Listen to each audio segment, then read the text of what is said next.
Това е зайкът Стоянчо, а това тук е неговото ранчо. Стоянчо зеленчук отглежда и на редици го нарежда. Сади, полива, прекопава, професията му е такава.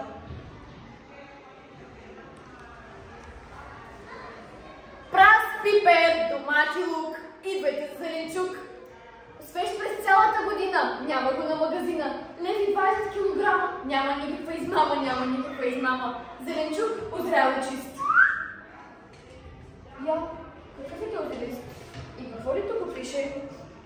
Май на вносно ми мирише. Балканяда на Балканската ливада. За шампионите награда. Значи тъй, Балканяда. Пише, има и награда. Но каква е? Може би да е в пари или в моркови дори. Щом от всичките гори се събират на игри. Кой от мен по-бързо бяга? Тръгвам тутък си веднага. С Богом зеленчук. Аз съм вече съвършено друг. С Богом ряпо и салато. С Богом чушко и домато. Аз ще бъда шампион.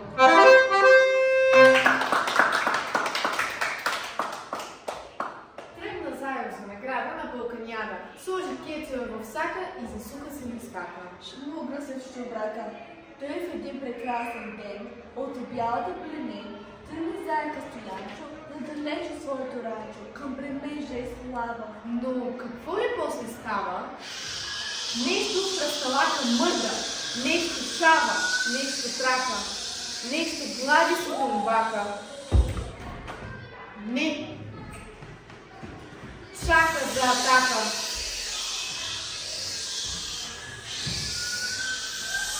Стой! Кой? Свой! Кой? Ама ето, че след път среща зайкът вълкът. Чий е този крак? Мой? Що е твой, значи и мой. Чий е този сак? Мой? Що е твой, значи мой. Трам-тарарам-тарарам, сега ще те изям. Я, какъв е този лист? Аз съм спортист. Как те е спортист? Тъй спортист. Ставам, лягам, бързо бягам и отивам за награда на една балканяда. На какво не чух добре?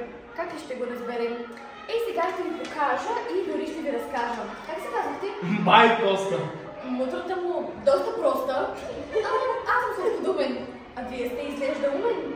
Умен ли? Каква обида? Ама аз ще си отида. Стой! Не мърдай! Ти си в плен, арестуван си от мен.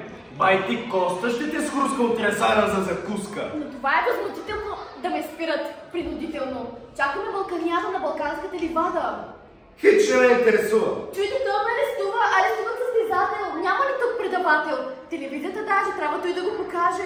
Да не съм ви някой паяк. Вие сте вълк, но аз съм заек. Ти си заек, а аз съм вълк. То е мой служебен дълг.